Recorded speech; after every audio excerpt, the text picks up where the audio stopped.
Hello, welcome to the Grow Patiently Healthcare Success podcast, where we speak with various healthcare leaders to hear all about their stories in healthcare, how they developed their businesses, and how they're currently growing them. And I'm really excited to be with Doug today from Structural Elements and hear all about his story. Now, before I dive into introducing him, I do want to remind the people who've listened before and those who haven't listened before that, my name's Hugo from Grow Patiently. You can find out more about us from growpatiently.com. But we have a couple of quick things, which is that we have a simple payment method, shall we say, for listening to the podcast, which is that if you just take one thing away from it that you enjoy or that you learn, then you have to pay the tax because we don't have any kind of payment things going elsewhere. And that tax is that you just pass on this podcast to one other person. That's it. That's the deal. Okay. With that put to one side, hello, Doug. Do you want to introduce yourself to everyone? Sure. Yeah, my name is Doug Bertram, and I'm the CEO and founder of Structural Elements Orthopaedic Wellness franchise. And I've been standing over a table and working with the human body for about 32 years now. So I've seen it all, and I've been in many different environments and seen a lot of things that work well and seen a lot of things that don't. And so I'm happy to share with you, kind of my mistakes and my successes and anything else that people could benefit from. Oh, yeah, I love it. Thank you. No, I'm so looking forward to this conversation because that exact reason. I know that you've done so many things and you've just got such a wealth of knowledge. I know we spoke briefly about it before, but before we dive into all of that, I have, which I haven't told you about yet, Doug, this idea from now we're on episode 21. I want to do a tour one day of all the places where everyone who's been a guest is based. I'm going to call it the podcast recommendation road trip, the PRR. There you go. And so I ask you, you're based in Hagerstown, Maryland, right? Let's say I do a stop off at your spot. What do I need to do? Where do I need to go? What do I need to eat? What do I need to see to really experience the place like a local? Yeah, definitely. Well, we have more hole in the wall dive bars than we do fancy, five-star restaurants. But there are some good, places where you can at least experience some great natured people. So Broad Axe is a little hole in the wall downtown in Hagerstown. That's one of my favorites because everybody is just so friendly from all different walks of life, and it's just kind of like once they're within the walls of the Broad Axe, man, it's everybody's there to have a good time, and so that's wonderful. But this area, the Civil War happened, right in this area. So there's a bunch of battlegrounds, a ton of history that came right through here. Hagerstown was actually Hub City, which was very much a medical center during the Civil War. And we also have the Appalachian Trail that runs right through here. So even though we're on the East Coast, people don't really think of Maryland as being full of mountains and great hiking. But I'll tell you, man, there's some beautiful terrain. Oh, that does sound nice. Yeah, I like history stuff. I always sort of mention it, but I used to be a history teacher. I don't think I've Yeah. told you that yet. So I did American Civil War for what we call our A levels. They're like our ones before college for you. Um, so I have actually quite a bit of knowledge on that, although was about 20 years ago now. Yeah. Okay, awesome. Well, why don't we dive into it? Tell everyone, uh, let's get into the story of like how you got into healthcare and then we can progress into how you set up your business and where you got to now. Yeah, definitely. Well, it really comes back to my initial exposure where I just knew that I was going to do something in physical medicine was all the way back to when I was a freshman in high school. I broke my wrist and I was a goalkeeper in soccer and I lived to play soccer and I had a really traumatic injury to my wrist. And I had a pretty negative experience with the doctor. He was kind of arrogant and he, really set an expectation that I shouldn't expect a full return to sport that the amount of damage that I did that I would always be compromised and I just thought that's a huge limitation to put on a 14-year-old who lives to play soccer, especially as a goalkeeper.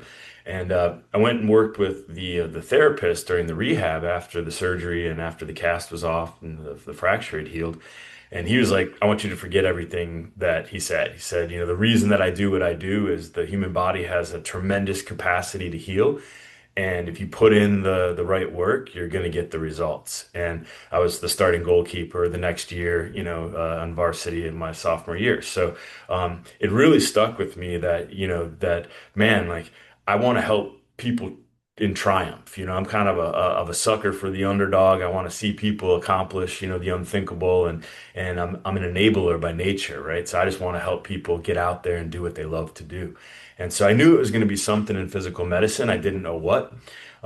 My track coach at the time put on this little kind of athletic training class, and I just loved it, man. I just like soaked up all the anatomy, and I loved, learning about how to stretch and tape people up and all that. And so he recognized, he was like, you really have a passion for this. And he came up with the idea. He's like, Doug, he's like, why don't you start by going to massage school and learning a trade? And that way you could work as you're pursuing higher education and make a decent living in an applied field. And it was just like light bulb went off for me. I was like, that's brilliant, and I had a lot of friends going off to college. I knew exactly what they were going to do when they got there, and it's exactly what they did when they got there. They wasted their freshman year having a good time. I went to massage school and then traveled around the country and took every single continuing education class that I could get my hands on, and just started, my practice in manual therapy right away. And I put myself through, college and grad school having a practice the whole time. So as I pursued higher education, I was already working in my, end desired field. That's awesome. That is pretty awesome. Yeah, I certainly didn't do that in my first year, so I think I missed out. But you gosh, so much You needed a discipline better must have been track involved. coach, right? Yeah, exactly. Wow, so much discipline involved from such an early stage. You must like reflect, especially as a former athlete. Discipline, I hear it time and time and again. It's such an important part of everything that we do. Yeah, and I think there's discipline is oftentimes associated with hard work and endurance and suffering, but it's totally different when you find the right thing, when you find something that you love to do. It doesn't feel like discipline at all. It's like, I'm hungry for learning more. I'm just a nerd when it comes to understanding the body, and I'm just possessed by trying to help people figure out how to do things more efficiently with less pain and to be able to, accomplish the goals that they've set out to accomplish for themselves. It's just, I just live by it, and I live for it. Hmm. Oh, it's amazing to hear. And I wonder how did that then translate into setting up the business? Because you definitely know that running a business is a different thing to working on the body, for example. And how did 100%. you And get we that get passion in there? Yeah, we get no training, right? Medical school gives you like zero business training, and for a lot of people, they come out of med school and they get their first job, And so, it's like to try to set up the business of medicine is very different than the practice of medicine, right? And so again, I've seen it every which way, and I'm not saying I did it well my first several times. I've set up practices in like six different cities, so I fumbled around, my first couple of times. I've done it wrong. I've lost money. I've gone into insurance-based care, in particular workman's comp, where I was just treating spinal injury patients when I first moved to California. And right at the time that I got busy, Gray Davis was the mayor, and he got kicked out, and Schwarzenegger came in, and the very first thing that the governor did was shut down the work comp system. So I had all these outstanding billables that I never saw a dollar for, right? So it made me realize, hey man, I don't want that type of exposure. I don't want the volatility of putting all my eggs in one basket and having one contract that could get yanked, and now all of a sudden I'm starting over again, So I mean, those types of experiences, they build, right? And I've been a member of clinics where the management was just terrible and treated the employees poorly, and they had constant turnover and churn, and you see that translate into the patient population where they can feel the tension and they don't feel like this is a safe place. And if you don't have that foundation of people liking where they work and being able to, you know, create the feeling of safety, then the outcome of therapy is just not going to be as good, right? It's such a critical piece. And so not only have we set up our business to, attract people with a sexy brand and, let people know that we treat high performing athletes, and we're kind of very, technical and orthopedic in our approach. I mean, that's all good in terms of getting the phone to ring. But the experience when the phone rings and the friendliness when they walk through the door, that they get greeted by name, and the safety that they feel, even like a little thing, like and when it's a little cold here in Maryland now in the winter months, I'll take the patient gown and I'll put it under the heat lamp, before the patient gets there, so that they're changing into a warm gown. what a difference is that than standing, sitting in a cold room, half naked and with a, stranger, coming in. It's like that sets the tone right away as being a complete difference. And they do make the differences in terms of clinical outcomes, So it's all the little stuff that's just kind of, the school of hard knocks, trial and error. But my philosophy, and especially, I mentioned we're a franchise.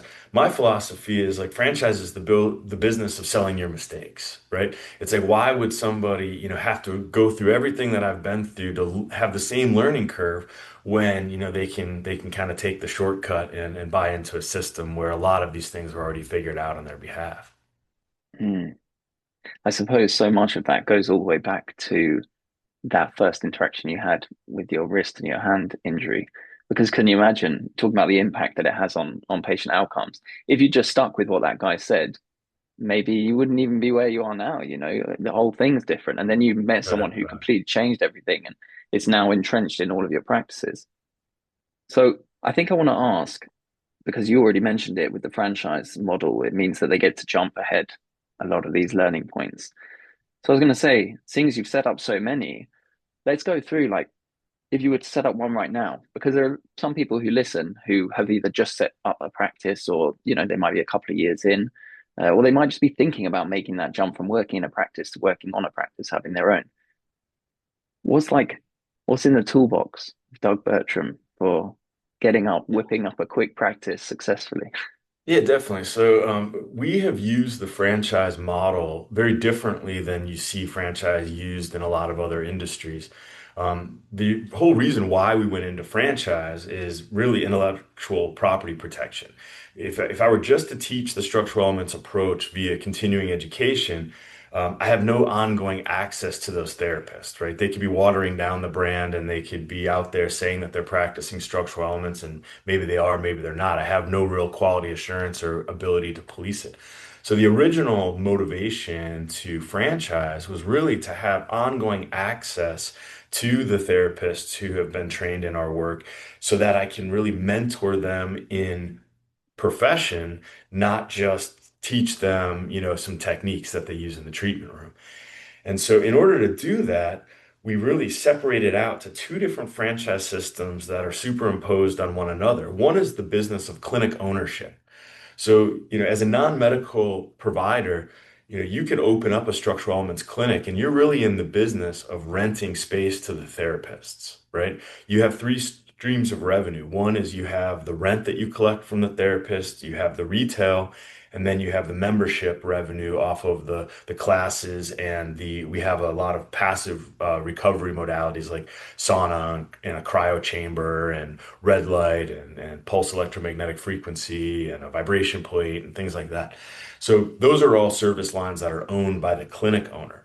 The therapists, we try to set it up so that the only thing the therapist has to worry about is patient care, right? We don't want the therapist worrying about cleaning toilets on the weekends. We don't want them thinking about laundry. We don't want them getting bogged down by operating a larger business that they have to manage people and employees and hire and fire and all the things that distract them from patient care.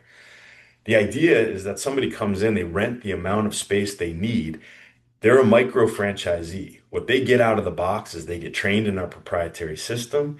They get their business cards. They get the presence on the website. They have somebody running social media for them. They have somebody, collecting their fees. They have somebody making their appointments. They literally come in, drop their bag. All they're worried about all day long is delivering the best patient care possible. At the end of the day, they grab their bag, they go home. That's that, right? So it's really set up to, we are outside of the insurance system. We're a private pay system. So it's to really be set up to, to have that relationship be with, you're going to pay me, but my only concern is getting you better and doing my best work to set you up for success. I'm not worried about what your insurance is going to cover, what they're not going to cover. I'm not worried about, everything else that's going on in keeping the lights on. I'm just focused on getting that patient better. And it Mm, works. The outcomes that we get as a result, patient results are top notch. Our retention is like 90, 2 to 94%. We have, most of our therapists are making a living that exceeds what they would be getting in a paycheck in a managed care setting. So, the model works for the patient and it works for the therapist. And that's what that's why we exist, is to solve that riddle.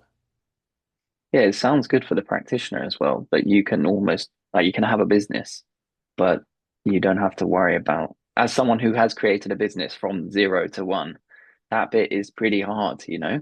And to be able to jump in straight at one and then have someone who's like actually did that exact one for you to guide you through it, that's pretty appealing. You come in and you do the job, the work that you love to do. Yeah, and they get marketing support, they get marketing materials, they have, if they want to go out and give a talk, we have templated, PowerPoints and all that they can go out and use. I mean, it's really like by bringing those resources together, there's so much more power than just being a one-off, a mom and pop shop. And we'll go to events and we have, a big sprinter van that's wrapped, and we have, like snow fencing and flags and tents, and we'll go out there and do recovery zones at marathons and stuff like that. And I almost feel bad because you have like the chiropractor with like the spine on the table and a little massage chair, and we roll up and it's like speakers blaring, and it's like a whole, we bring the party with us, man. And so, but it's again in a shared cost model, you can just do things at a different scale, and so we kind of can do those things and support all of the different providers. And it's not intuitive from what I've talked about so far, but we have numerous different licensures of providers. So we have acupuncturists and massage therapists, and we have physical therapists and athletic trainers and chiropractors and medical doctors and nurses and movement providers, Pilates instructors and yoga instructors.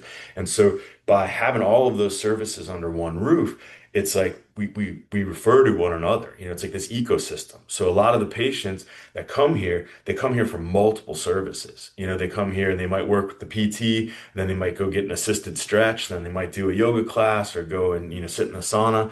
And a lot of people say that we're like the one-stop shop because they kind of have that continuity all under one roof, which I think also makes us very unique. A lot of In particular in the franchise world, you have a lot of single commodity franchises, right? You have, a massage franchise or a chiropractic franchise or a physical therapy franchise. But to my knowledge, I haven't seen anybody else who has been cross-disciplinary. That's really, our thesis is really about orthopedic wellness, right? So anything that will fall under that and help people move better and stay healthy longer, from a movement and joint and orthopedic standpoint, then it fits, right? Then it's part of our competency. Mm. Let's wind back a little bit to when you have your established practice and you're thinking about what you're going to do next. And I presume that you were wondering, okay, do we go and get another practice and sort of grow that way? I mean, first of all, you would have scaled upwards with your practice. Then you're thinking, okay, now we can either try and continue to scale, but sometimes, in a local area, there's only so far you can some kind of go. So you say, okay, now we're going to grow, we're going to go sideways. And then you got the idea of either the franchise element or just getting other practices. Now, you already mentioned the fact that you wanted to have more, involvement with the people who are running the various practices.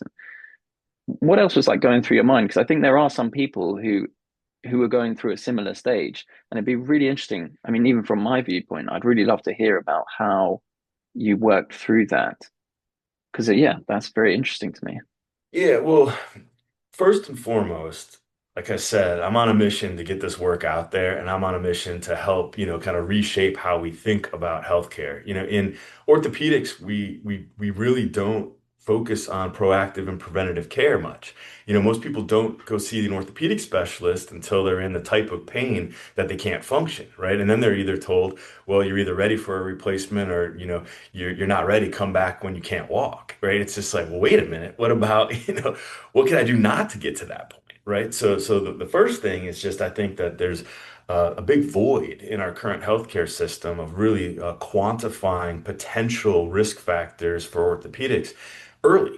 Right. So it's like, our name Structural Elements, it kind of sounds like we're an engineering firm. And I say that's on purpose, right? It's like you wouldn't wait until cars were in the Pacific Ocean to see whether the Golden Gate Bridge could sustain the load of traffic driving over it, right? You hire the engineer and you do the stress test, right? So why would we wait until somebody's injured to, look at their structure and do a stress test and see if they can handle the demand of the activity that planning on engaging in.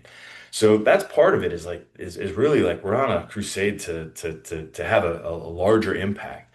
In terms of growing multiple businesses that are, multiple locations that are owned by me, it bottlenecks quicker than you'd think, right? Because one, it's capital intensive, so there's a a barrier to growth there. But then also, you're going to water down your ability to manage them well with each location, right? It's like you're not increasing your ability to do them well. It's like at some point you've got more than you can manage effectively.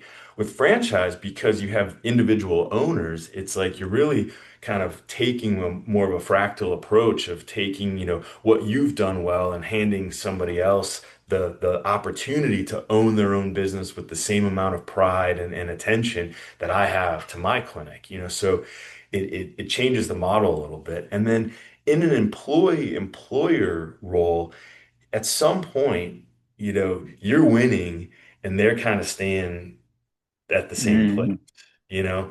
And with the way that we're set up, it's not to say that, I might not see, a greater financial reward than somebody who's only practicing, but we're fighting the same fight. My success is based on their success, right? And I love that intrinsic teamwork, right? Where it's like, hey, I want you to do well because that's where I do well. I can't do well without you doing well, you know? And for me, that then we're fighting the same fight. We're playing on the same team. And that's a culture builder, right? That's a morale booster. And so you get the buy-in that like, hey man, like I want you to build your empire, but I want you to build it within structural elements. Sky's the limit, Let's go, let's grow. And that to me is like then I get to share that experience with multiple people who are also excited about the success of the brand. It gets lonely at the top if you're the only one there. So it's like the more people I can bring with me, I'm a happier guy. yeah, I love the idea of everyone pushing in the same direction and it actually everyone's incentivized by the same thing. I mean, there really seems to be a push in the last like 10 years for different people to have equity even within business from the employee position, which I think is really interesting. But I even think just it's smart. incentive, It's smart when I you have think it's skin in the so game. smart. Yeah. Yeah, even incentivizing just like bonus incentives, not just like at the end of the year, but ones that are happening all the time for Mhm. trying to reach the same goal. It just has a huge impact. So let's talk a little bit about how you're going to change the game for structural elements in the USA, in the world, because I'd love to hear more. What am I missing out on? What do I need to be doing? What should we do? What are we doing all wrong that needs fixing? Yeah, well, let's start with fragmentation, right? So the healthcare system is very fragmented right now, meaning that you have to go one place, for physical therapy, you have to go to another place to track down your primary care, you have to go to another place. I mean, the systems aren't talking to each other well at all. And because of the insurance constraints, providers, even the ones with big hearts and, a lot of intelligence and that want to do right by their patients, they have like 10 to 15 minutes, right? And they have 20 minutes of paperwork that they have to do, right? So it's just, it is a like institutionalized flaw in our system to be able to really be patient-centric and to be able to listen and connect and actually even begin to entertain causation, right? So everything is whack-a-mole, right? We're just, we're putting out fires, we're trying to suppress symptoms and get people, just functioning again. But there's no real learnings that happen from that. And then in our world, the body is not a series of parts. It's a very intelligent system the way it's organized. So if somebody comes in with headaches, well, we might find problems in their feet, and Yeah, because the foot's collapsing, the hips are rotating, the spine is compensating, they're constantly making a correction to get their eyes and ears level, and they're never free of the load of having to activate those muscles, and it's triggering a headache and occipital neuralgia, and they're miserable. Well, if you're only looking at the head, you're never going to find the solution. And the solution might be a $20, orthotic that corrects that foot and can balance them out. But they can go through years of treatment for, chronic headaches without ever anybody taking a step back and looking at, well, where could this be coming from? Right? And it's so bad that, I've had patients with shoulder surgery if you've ever been in a sling, you'll know that the worst part of being in a sling is not the shoulder. It kills your neck on the opposite side as that sling is hanging off your neck, right? So they go to physical therapy and they say to their therapist that they're there for the shoulder. The sling was for the shoulder. They're saying, man, my neck is really hurting me, from this sling. Well, I can't touch your neck. You're gonna have to get a new script from your doctor for me to work on the neck. What? Mm, What happened to treating the patient, right? And the patient is there because they've injured their shoulder and they've gone through this procedure. I just feel like that's broken.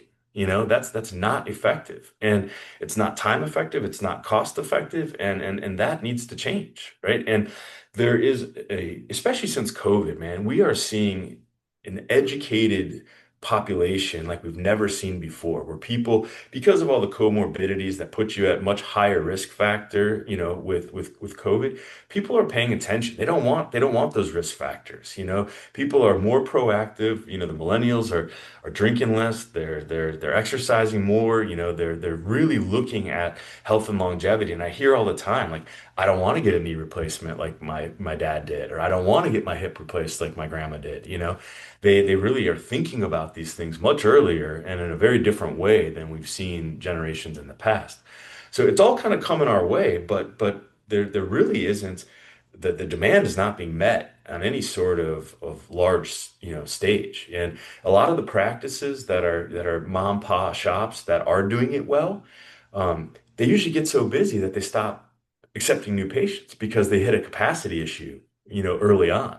So they miss out on the growth potential as well. And so we're really trying to set this up where, this isn't all like, Doug's the smartest guy and everybody needs to pay attention to what he knows and go out there and do what he's done. But our whole culture is a knowledge exchange group, right? The goal is to continue to evolve as technologies come out, as science advances, and as we learn from one another, that we keep evolving our standard of care, and it's kind of like, with AI, right? It's you're able to continue to expedite the learning, and the AI model gets smarter and smarter the more input it has, right? We're trying to do that in terms of simulating information and processing that, and basically being a more and more stable platform that ultimately can help more people and develop more strength as we kind of meet the demand. mm. It's so interesting that the holistic element. I mean, I'm definitely like that. I'm trying to make sure that I don't have to have a hip replacement and all these kind of bits and bobs. It's difficult to know what to do. And that's where people come and see you, Yeah. essentially. Well, and listen, man, there's nothing that that you can't find on YouTube, right? I mean, but the problem is there's too much on YouTube, right? There's too much on Instagram. Every time, because I'm in the healthcare industry, every time I go into my Instagram feed, all I see is six-pack abs and people doing kettlebell swings. And, I'm like, man, like, I don't look like that with my shirt off, like, am I really the authority on this stuff? But it's more complex than that, man. It's not just about the effort, it's about the ability to integrate the effort, right? And so true health is not just about abs and it's not just about big muscles. True health is about systems that are well integrated. And a big part of that system that needs to integrate in order for us to be healthy is our autonomic nervous system, which regulates our stress. We live in a constant environment of load and demand, right? It's the idea of being able to take a break from our stress and get away from it is just that creates even more stress and anxiety because you can't figure out how to do it. Right. So it's just it's an unrealistic expectation in the world that we live in. Right. We now have, um, internet that is satellite driven, and you can get a good signal from the top of the mountain. You can take a phone call from the top of Everest now. It's like there is no getting away, right? We're all tethered. And kids are busier than ever, and we're dealing with all this information coming at us at light speed, and the expectation to get away from it is just it's unrealistic. So how do we help people be more resilient? And so much of that is to be able to self-regulate in real time. And the self-regulation requires not only good physical alignment so that the body can actually access the parasympathetic system and down-regulate and get good quality of sleep and get proper digestion and nutrition, but it also comes from developing awareness, right? And the awareness is about being able to listen to what's happening in the body and establish a relationship with the extremities and how that integrates through a strong and balanced core, right? And that's what gives people autonomy of movement and can let them listen to when there's a problem in the foot or ankle and they can be aware of it instead of starting to compensate and getting all bent out of shape and putting, too much load on an individual joint. And so that's a process of teaching people how to pay attention. It's about giving people tools so that they're aware when they're getting wound up and they know what to do about it to downregulate. But that has to happen in the micro moments throughout the day. That's not you get done with work and now it's time to go unwind. It's like we have to breathe correctly. We have to posture correctly. We have to notice when we're getting our blood pressure, is rising because we're perceiving something as a threat, to our position or whatever.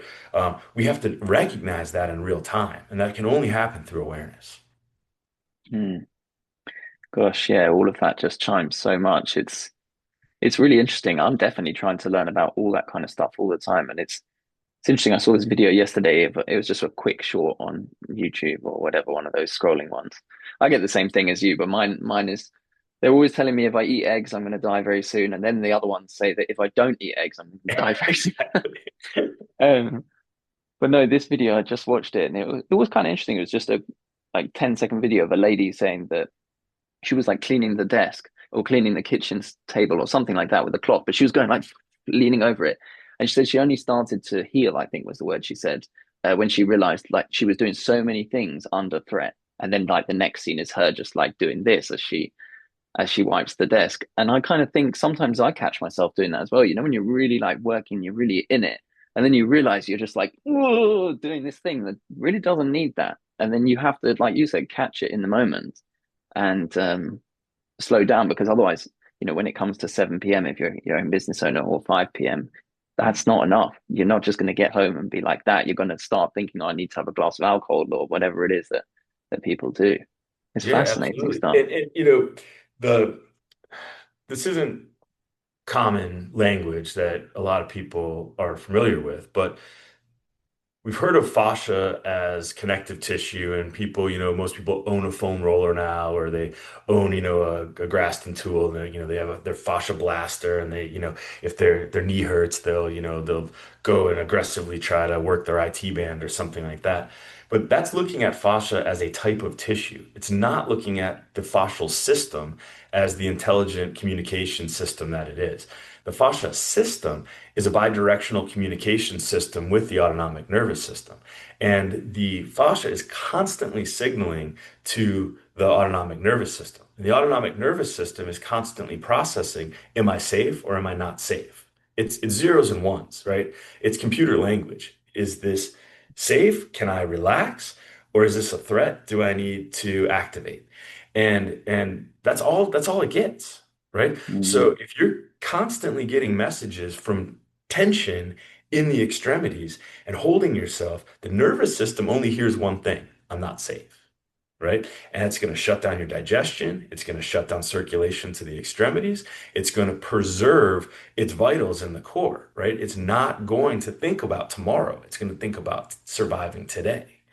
And so it's not until you get the feedback of like, yeah, I'm safe, right?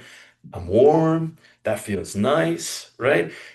As we start getting yeses to that question, yes, I am safe, then our heart rate comes down, respiratory volume increases, the pupils dilate or constrict a little bit, so we're not getting too much light from our screens. Blood flow's going out to the extremities, peristalsis kicks in, and our digestion starts to ramp up. We start to repair and heal tissue. So if we live in that state of no, I'm not safe and I'm in this stress response, then it's not sustainable, right? You will start to become fragmented. And so true integration has to happen through that feedback loop. And it's bidirectional. So when the nervous system says, yeah, we're safe, the connective tissue gets to relax. And so the relaxed connective tissue can then say, yeah, I'm getting good feelings over here, right? I'm warm and fuzzy. Then the nervous system can say, cool, all's well. You can relax a little more, right? But when the opposite is true, it's a spiral that keeps turning back on itself, right? And so in order to break that cycle, you don't have to go on some radical diet. You don't have to go to an ashram and do yoga, for a month. You don't have to go in some cave and meditate for 3 years. All you have to do is pay attention to it, right? And start to activate yourself by saying, whoa, I'm holding myself tight. That's not going to feel safe to my nervous system. I need to take a moment and just breathe. Let my shoulders down, relax with consciousness, separate my teeth from one another. Let there Mm. be space in my jaw, right? Maybe I need to stand up so my hip flexors stop tightening so much and stretch my fascia a little bit, right? Those things can happen in real time throughout the day. They don't take having to, avoid, the extreme situations. It's like it's really about that moment. It's and even in high pressure, right? So you're on the court. It's the game-winning shot. You're at the free throw line, right? You're not going to say like, "Hey guys, this is super stressful. I'll be right back. I'm going to go sit at half court and meditate for a little while." No, you take a deep breath. You center yourself in the moment, right? You integrate with that core, you relax your nervous system, you tell yourself, I got this, and you make the hoop, right? It's not about removing yourself from the stressors. It's about finding center within the environment that's causing the stress. And that is practical, right? We have access to that always. But the idea that we're going to get away from it, that we're going to, 2 more weeks and I get to go to the beach and I get to, Yeah. unwind and I just got to get all this stuff done first. Guess what? You're going to get to the beach and you're going to be so wound up that you're never going to stop tapping on your phone. Right. And so and then you're going to start worrying halfway through the trip that you have to go back into reentry and you're going to be all wound up because of that. Right. So you're going to start crushing the Mai Tais, and then, you're going to put on a couple extra pounds, and you're going to feel like dog shit when you get back to work anyways. So it's really about the ongoing awareness that's the game changer. Yeah, that jaw release thing is huge. I noticed that when I do that, it's like the whole thing up here just really helps. Let's move a little bit into like marketing your businesses, growing them, because obviously that's a big part of what we do. And so I always get sidetracked because I just love learning from, we work in healthcare. I'm not a healthcare expert, but I just love learning all this stuff about like how I can use it in my own life. And but I bring it back to marketing. So Yeah. let's talk a little bit. So it's the 80/20 rule, man. So we're gonna spend 80% of our dollars for 20% of our business, and we're gonna get 80% of our business for 20% of our spend, right?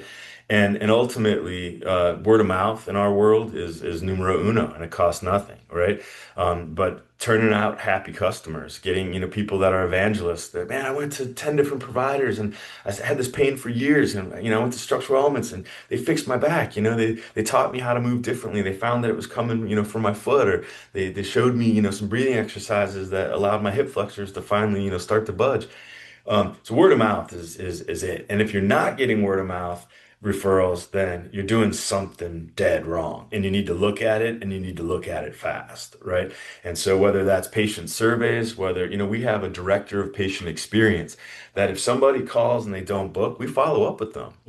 Can I ask you, what went wrong? We audit our calls to make sure that the desk has good scripting. We were constantly looking for that feedback loop because it's expensive to get that phone to ring, right? So, making sure that they have a positive experience and that, that they rebook, right? That they want to come back. And then the most important question is, would you recommend, us to somebody else, right? If they answer that no, you got to take a hard look with your team at what you're doing wrong. Maybe put the gown under the heat lamp, make sure that they're, nice and Yeah. comfy, that they're not cold.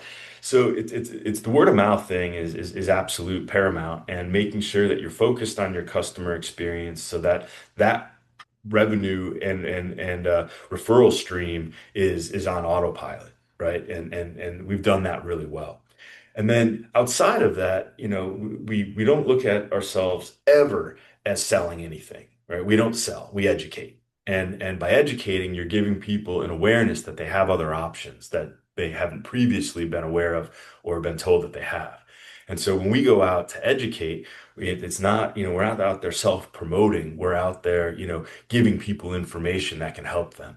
So we do a lot of events. Like I mentioned earlier, we'll go to marathons and bike races and CrossFit events, and we'll take tables and we'll set up recovery zones, and we'll be there just literally helping athletes succeed, right? And help them recover, help them have a good experience, and then they experience the good nature of our brand. They experience, hey man, like that little 5 minute session that helped me out a lot, or they get a question answered that somebody else hasn't been able to answer. So getting out and being an active member in the community, there's no substitute for it, right? You have to be visible. You have to get out there, and a lot of times you're not going to get paid for it, right? So you just have Mm, to accept that you're gonna spend some Saturdays, building your practice. There's a formula that I tell every new practitioner who's starting out, and that is you have to start with the end in mind. How busy do you want to be? Right? And if you overshoot that and you get busier than you want to be, you've missed the mark. If you undershoot that, then you've missed the mark, right? But a lot of practitioners say, I want to work 40 hours a week. I want to see 40 patients a week. Okay. Okay, great. Well, you need to work 40 hours every week. If you have 10 patients that week, that doesn't mean that you have 30 hours, to walk the dog, to go for a run, to hit the gym, you have 30 hours of marketing that you have to do, right? And people are like, what? I've, marketing for 30 hours? Well, that doesn't mean, that you have to sit there and cold call, right? But you have to go out in the world and talk about what you do. Find key influencers, invite them in to experience a treatment, take them out to lunch, and people love flattery, by the way. So there's nothing that you can do better than say to somebody who has a successful business, how did you do it? How did you succeed? People love talking about their successes, right? And then, oh, by the way, I'm trying to build my practice too. Give me some of your cards. I'm building my referral network, and here's some of mine in case you have anybody that can benefit. You have to get out there. There's no substitute for it, right? And that's all on the grassroots side. Right? That doesn't cost anything but your time, you know? We have found that outdoor advertising in our community is actually very effective. mm, Um, we have a bunch of billboard placements out and about. The digital billboards tend to get noticed, even though they're on a carousel and they rotate, they pop, and people really tend to pay attention to them. Because they change, people are curious about what's coming up next. There's a bit of that like that's you don't have like those banner blinders on, that you can drive right by something that's static. We try to be a little kitschy with some of our advertising. Like we have a billboard that says good posture is sexy, but we spell sexy with the SE in parentheses, that's the structural elements, like kind of abbreviated logo. We get people that call all the time. Hey, I have terrible posture. What do you guys do? Tell me what you do, right? Just mm, because it's catchy. I think the all of the digital advertisements, and placing sponsored ads on Meta and all of that, it's a changing world, and you can waste a lot of money on it, right? It used to be that if you knew your demographic, you could target your demographic. And now with the way that the algorithms on Meta work, it's no longer you saying who you want to talk to. It's the algorithm saying what they think people want to see or hear, right? So you almost have to produce content that the algorithms are going to say, hey, this gal is going to want to see what structural elements is talking about. And that's an art. That's not something that comes as a real natural skill set to most medical providers. I'll tell you that right now. So if you do get to a point where are needing that extra push, you got to work with somebody that understands that game. Otherwise, you're burning dollars. It's mm. it's it's it's a more sophisticated spend than it ever has been. That seems like a good time to say that obviously we do that. Yeah. Um, anyway, yeah, you're absolutely right though that all of that has changed. Like you used to be able to say, I want to send this advert to someone who owns a house in X, Y, and Z area, valued at a certain amount, and who walks their dog. It's like crazy. But Zuckerberg, I mean, he still knows everything about everyone, but he just doesn't let everyone else know it now. Exactly. Yeah, gosh, it's interesting. So much of the stuff you said, I see it all the time from our side, like marketing healthcare practices. You've got some people who they built everything on word of mouth. So it's awesome. So I'm speaking to them being like, do you understand that if we could just get in like a couple of extra people through one of these things, Meta, SEO, whatever it is that they're currently lacking in, if we can just increase that, we're going to have exponential increases because obviously your engine is working so well. So that's kind of the game with those guys. And then with the other ones, you've got people who they can see that when they spend A, they get B. But what they're not doing is turning B into C. And then you have this big conversation where you're like, let's not just increase everything. Let's figure out how we can increase what's already been basically purchased. So it's really interesting to see how the two healthcare brands and practices typically fall in those brackets. But it seems like Yeah, you've kind of conquered them I'll give both. you Hence, you should get the franchise. yeah, man. I'll give you just a quick anecdote. So, we've grown the business not only in terms of other locations, but we also expanded our model from what we originally were. We added the passive recovery modalities and the membership base, and we added a yoga studio and Pilates and bar studio. And my wife is the mover. She's the somatic therapist and does, teaches the Pilates and all that. And she was trying to convince me forever that we needed a studio. And I'm like, I can't make the numbers work. I'm just like, it does not monetize. I'm thinking about what we have to pay the instructor and, what that square footage is and, the utilities on it and, everything else.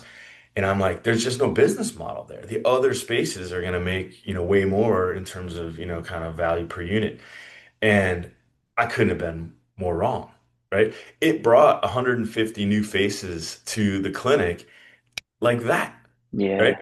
And those people have become members and those people have become patients and those people, stop at the gift shop on the way out, And it's like I was so dead wrong because I was looking at it only in terms of what they were going to spend for that service, right? But by is kind of, a little bit of a lost leader. But by having that, and guess what? They come like multiple times a week, so we're top of Mm, mind. So yeah. now it's like, guess what? We're the go-to for all of their healthcare and services. So sometimes you can't think as A to B, linear, because sometimes the path isn't as direct as you see it. But yeah, I give her credit for that because she was really thinking bigger picture, and Mm. she was dead right. It's good to have a good partner. Hey. Yeah, no doubt about it, man. Well, listen, we've come to the end, but I've really, really enjoyed this. So thank you so much. And yeah, thank you also, listeners, for listening. As we kind of wrap up, it's worth saying that if you want to learn anything more about Grow Patiently, obviously head to growpatient.com. There's a bunch of links underneath the video. You can get in contact and all that kind of stuff. But importantly, Doug, how do people get in contact with you if they want to find out more about structural elements or, maybe even throw a question to you? How can they find you online? Yeah, no problem. I mean, my email is just doug@structuralelements.com, and people are welcome to reach out to me directly. I'm good about getting to my inbox, or just structuralelements.com is our URL.